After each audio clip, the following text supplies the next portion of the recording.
festivals are serving a specific purpose that's very important and will become more and more important as this economy in the documentary space retracts.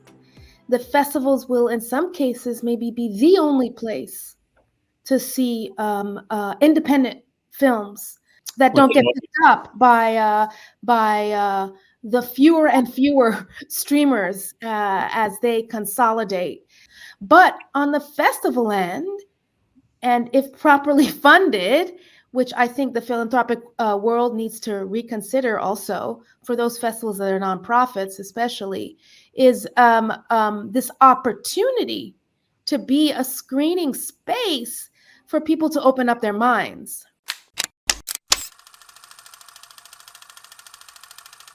Well, welcome to the Woodstock Film Festival podcast. Let's talk film. I'm the host today, Adam Shartoff. A real pleasure to introduce old friends of mine, Michèle Stephenson and Joe Brewster. You guys have a feature film you just showed at the Film Festival's off-season series called Going to Mars, the NIKKI GIOVANNI Project. And also you had a short that actually played at the festival. It's an ESPN short called Black Girls Play. And we'll also mention a little later, go into a little details, but congratulations. I understand this is the first time that a producer / co-director, co-producer pair has been nominated in the same year at the Cinema Eye Honors for both a short and a feature in the same year. So that's a big deal. And we're going to talk about a little bit about all of the above. I do want to also mention that the 25th, I guess that's, what is that? What anniversary is that? The 25th anniversary, 25th season of the Woodstock Film Festival will be taking place in 2024. It's the next festival. And I guess the silver anniversary, is that what that is? And it's going to take place from October 15th through the 20th, again, next year. It is the 25th Woodstock Film Festival, the silver anniversary. And I hope you guys, Joe, Michèle, can at least swing by. I know you have a home in Woodstock, but given this last year, if it's anything like 2024 is anything like this last year for you guys, I'm not predicting anything in terms of your schedule. Welcome. Thank you. It's great to be here. Well, Myra's already invited us to the festival, and the food's good, so we're coming. I love it. Yes. So I mentioned this among a bunch of other things a minute ago, that you guys, all this whirlwind of circumstances you guys are caught up in this last year. But I did mention that you just had a screening at the Bearsville Theater for the Woodstock's Film Festival's off-season screening series of Going to Mars, the NIKKI GIOVANNI Project, and I wanted to ask how that went. Well, I thought it was a new thing, but it was amazing. It was full. It was Really? exciting. Let me just say this. We notice difference in audiences. Some audiences are vocal. Some audiences are not vocal. It doesn't really say much about how the film was appreciated, but this was a very vocal audience. I would call it like a Black audience, and they were humming and howling, and it was great from a filmmaker's point of view. But actually, the discussion was pretty powerful as well. I think it's a very intellectual group. What do you think, Michèle? No, it was it was a very responsive back and forth with the audience. So very much appreciated that. There were a few sort of NIKKI GIOVANNI fans, who were grateful for, the contribution and the interpretation of her poetry in the film. And so it was just a very warm, it felt like home. It was really a very warm environment. And we were actually really pleasantly surprised to see how many people were there, which is good. And the interesting thing, I hadn't been at the Bearsville Theater in a while, and the work and the renovation that's been done is just amazing. So it's really sort of this center for communing, you know, and it's really comfortable. Yeah. Well, that's fantastic to hear. I'm very happy for you. I would say the interesting thing about the audience, I mean, you know, I think Nikki Giovanni and Woodstock community, I think, have a lot of sort of parallel things going in terms of commonalities. But at one point, we got into the discussion of space and quantum physics, which well, I appreciated, but the idea of what could the film represent. And so, you know, in an extension of what Joe's talking about in terms of it being intellectual, I think there was a reading on multiple levels of the film that, you know, you couldn't be happier about that. The film had its festival premiere at Sundance, did it not? Yes, and we won the grand jury prize at Sundance. That's awfully nice. Yes. When you can get it, we take it. Yeah, I understand completely. That's I mean, for anybody who doesn't know, getting a top award at Sundance is a very valuable currency for any independent film. I wanted to mention real quick that you guys, I mean, when I heard about American Promise 10 years ago, I was very interested. I met in your home. We did my podcast, which is called Film Wax. Not to in any way suggest people go to, you know, subscribe or anything or share and like it. I mean, by all means. But that was a very special experience for me. So on a personal note, it's just really nice to remain connected to you both and see how you guys continue to evolve as filmmakers. And I personally, I saw the NIKKI film. I saw the Going to Mars NIKKI Giovanni Project at another festival, not too far away. Joe, you were there.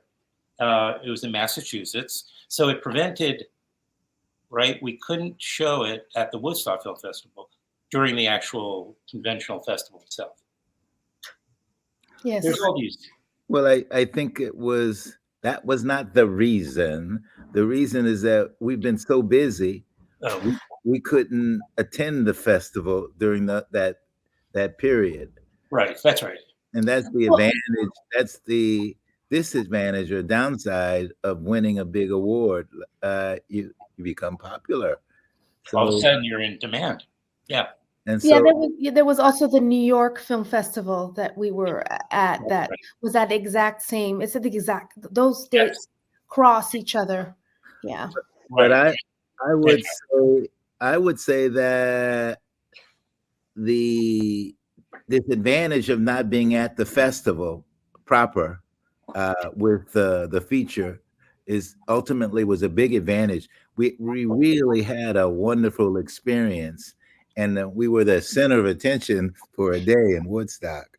And so I would recommend, not that people avoid the festival and come back to the post-screening screenings, but I really recommend the Woodstock post-screening series. I don't know. Yeah, I don't know how long Myra's been doing the series, but it seems like a really perfect additional programming for the region in terms of people being able to make it. We had a few people who drove an hour to come for the screening, but it feels like the region can certainly support or sustain an additional series beyond the festival. And I don't know what our ultimate goal today in terms of discussing, but this is the intelligence that we heard. There were so many filmmakers that moved to Hudson, Ulster County that it's brimming with filmmakers. It is.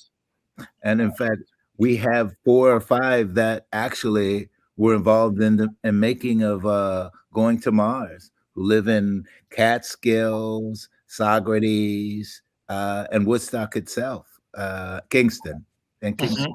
Mm-hmm. Mm-hmm. Mm-hmm. Yeah, no, it is a definitely a hotspot. You're right. You're right. So you're right. It's well, it gives kind of a rationale for showing, having a year round, in a way, a kind of a year round festival. Now, another reason why your screening did so well, besides the fact that you make good films and you're both kind of popular, and that is that there wasn't competition at the same exact time with another film. I mean, that's always the trick of a festival, right? Exactly. Exactly. Yeah. So Hmm. hopefully it will continue the screening series. It will, and you also but you did mention, or we all mentioned, that you did show a short called Black Girls Play at this festival. That you were able to get there at the tail end after the New York Film Festival screening. You were able to show the short, which is fantastic, and obviously, it's been also creating some buzz as it's a Cinema Eye Honors nominee. That's wonderful. And I remember seeing you guys there. That's right, for that day. Right, Michelle, did you end up making it to Woodstock? Not for that screening. We had another festival at the same time I had to go to. So Wow. we split up. I don't know how single directors do it. Maybe they split with their producers at that point. Well, that's what they do. And yeah. in a way, you can say you did do that because you guys are producers as well. Yes, as well. Yeah, yeah. Well, talk about a little bit about.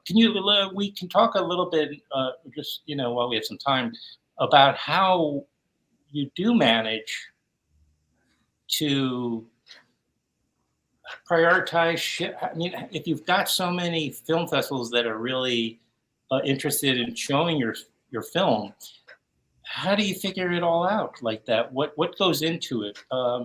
Into all those choices? You can remain a little vague. You don't have to go and use festival names. If I understand why that might not be a good thing to do. But just talk about the process maybe a little bit. Well, you're going to the underbelly right now, because on one hand it's about whether you can get in a festival. It's an honor to be accepted at almost any festival, and so. But when you win a festival, and Black Girls Play won Tribeca, you have a lot more demand.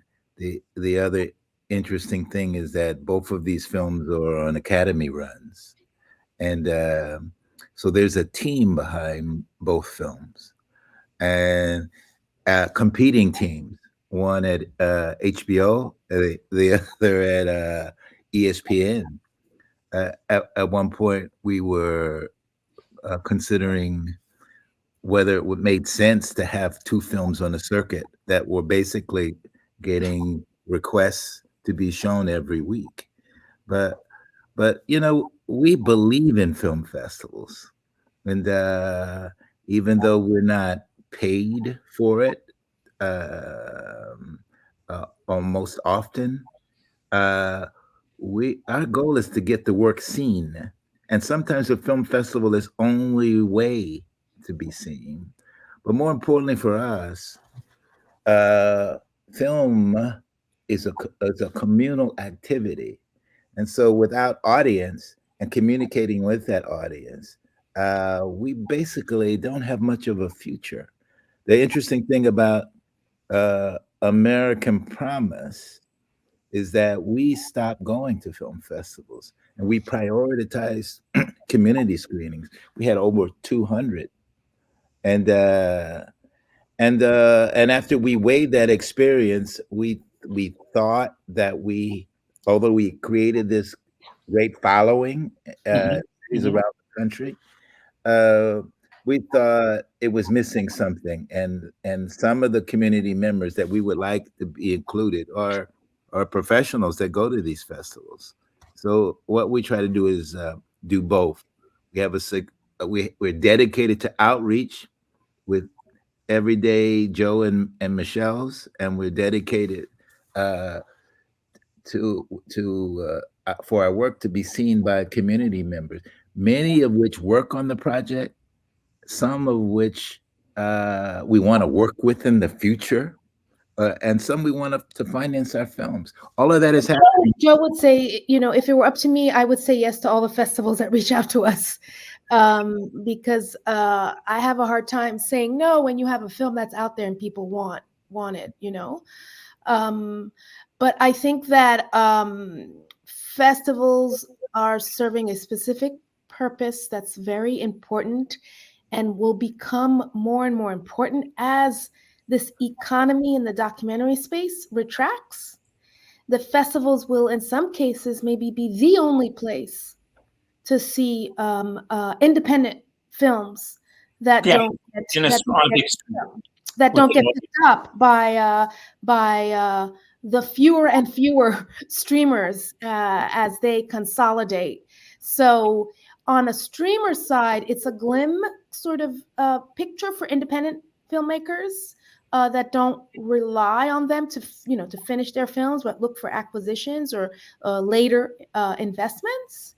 But on the festival end, and if properly funded, which I think the philanthropic world needs to reconsider also for those festivals that are nonprofits, especially, is this opportunity to be a screening space for people to open up their minds, right? Not necessarily be a platform for sponsors' films, but really be a space for those independent voices that otherwise may not be heard. The other secret for me is we are often combine community outreach at each festival we go to. We don't necessarily leave it up to the festival.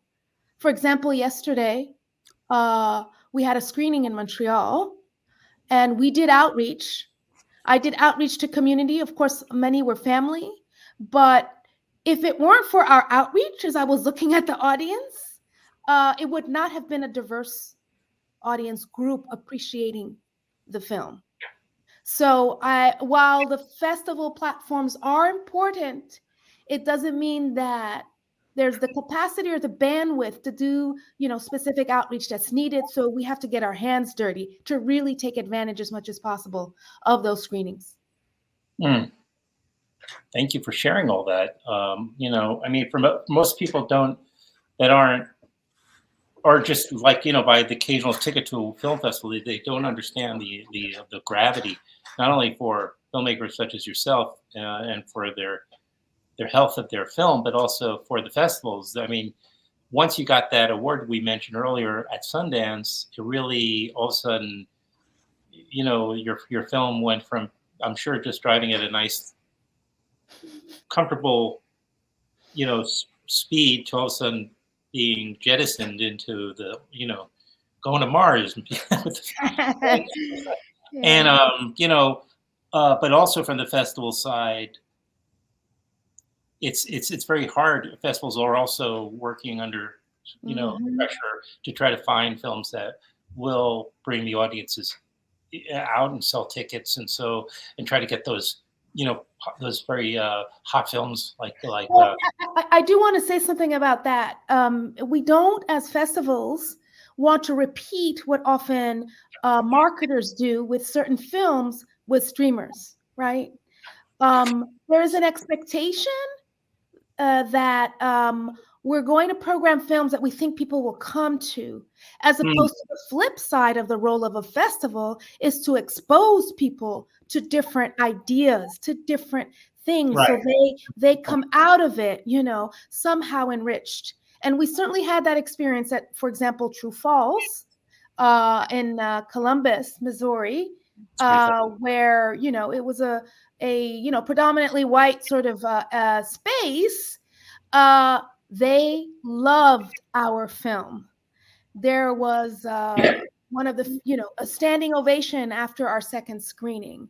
Wow. From, a group of people where, a prior True False might think our film was not relevant to, right?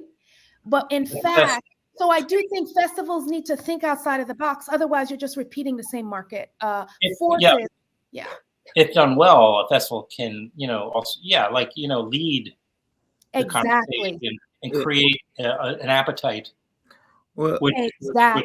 Which films Yeah. I would say it's the festival's demise is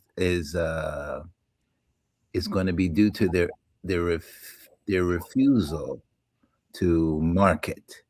And what we find with our films, since they're primarily uh, the subjects are primarily of color, we found that the second screening is usually double the number of people in the first screening because of that word of mouth.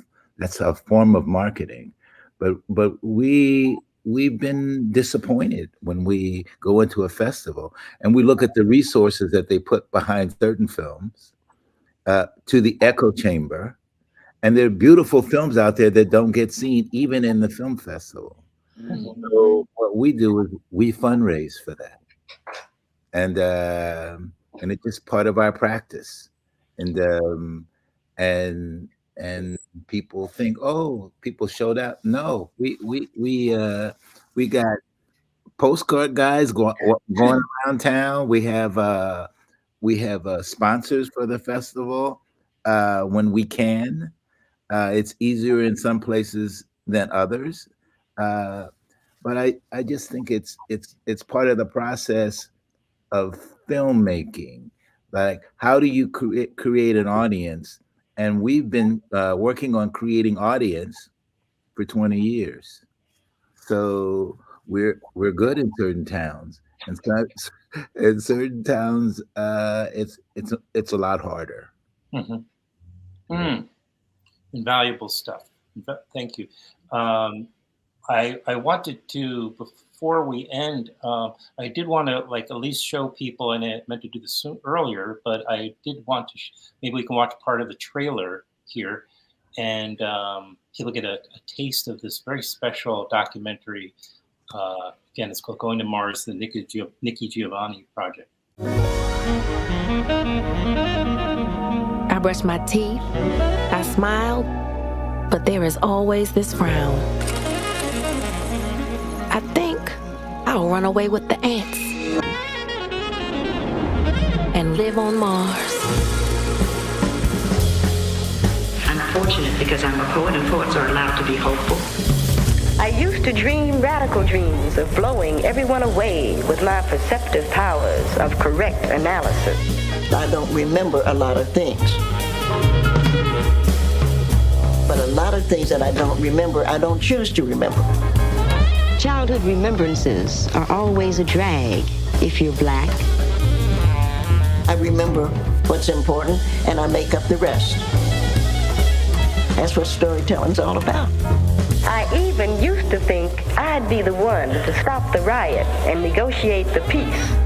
Would you ever say that some of your poems were inspired by stress or hate? Were you ever bullied by your skin color when you were younger? Have you ever had like a breakdown or you couldn't take it anymore where you just couldn't do it? But there has to be a way to do what we do and survive. Our ancestors taught us how to do that. The one thing that I did know is whatever life would be, I knew I had to create myself. To successfully go to Mars and back, you will need a song. And maybe a six-pack, so if there is life on Mars, you can share. Popcorn for the celebration when you land, while you wait on your land legs to kick in. And as you climb down the ladder from your spaceship to the Martian surface, look to your left, and there you'll see a smiling community quilting a black-eyed pea, watching you descend.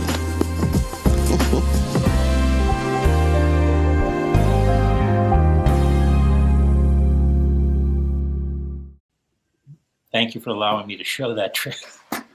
Well, I want to say a few things about that. Okay, but I wanted you to do that. But I want to mention that it will be on HBO in early January, and so I'm sure we'll be helping to promote that as it gets closer to the premiere. Go ahead, Joe.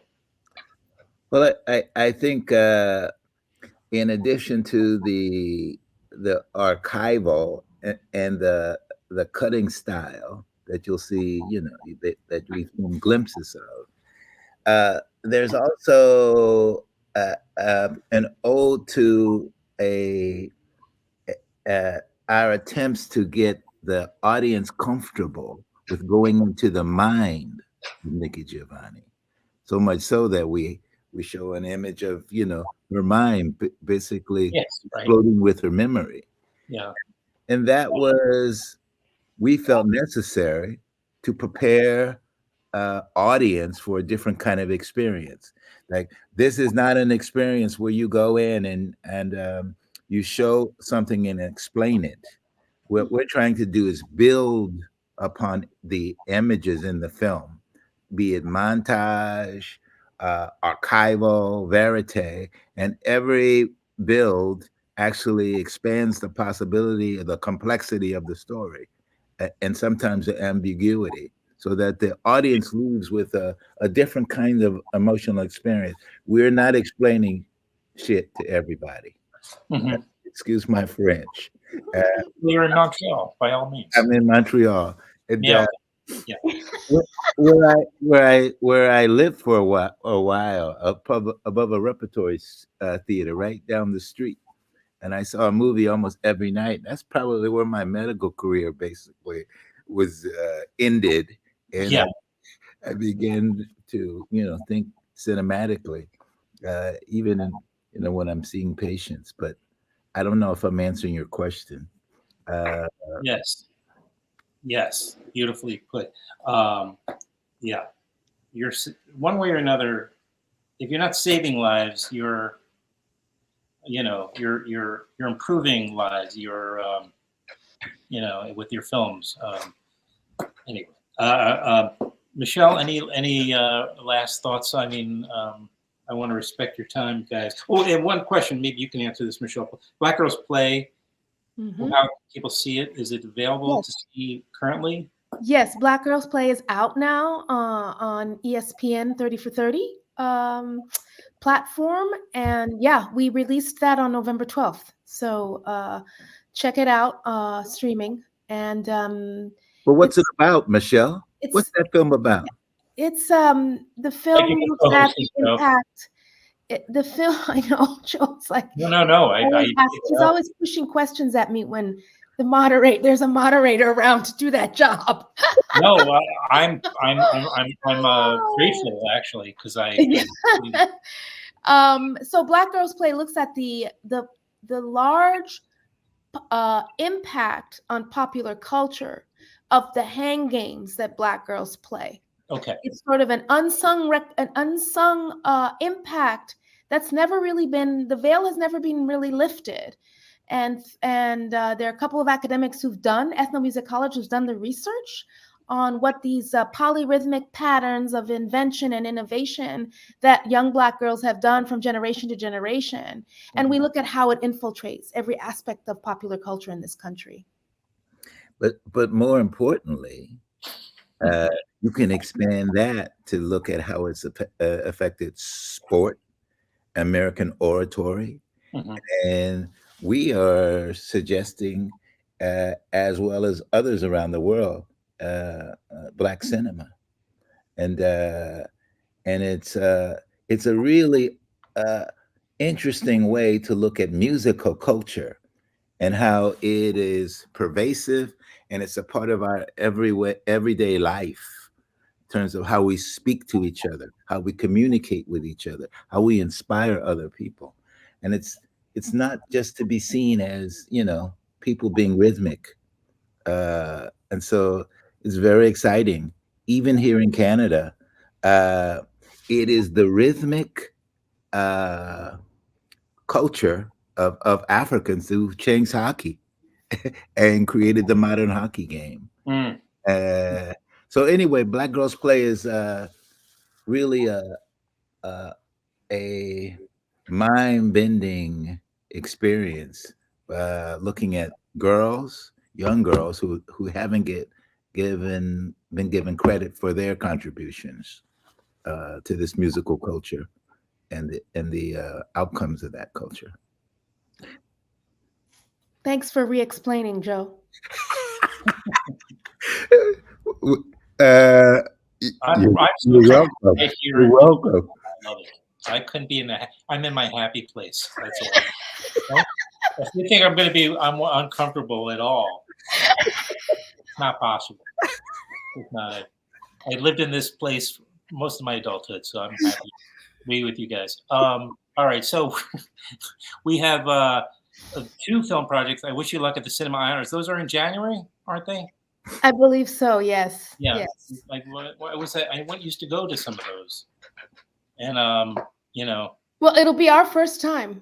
So it's not only is it a double whammy, but it's also our first time as rookies at the Cinema Eye. I wish you all the luck in the world, although luck may not be what you need. I mean, it seems like you just need somebody to carry the awards home. You want to help, Adam? Yes, sure. Thank you, guys. Thank you. Yeah, this has been great. Filmmakers, if you're watching, and I know you are, don't wait too long to start submitting films for the 25th Woodstock Film Festival. And we will be there too to enjoy it. All right. Hey, thank you.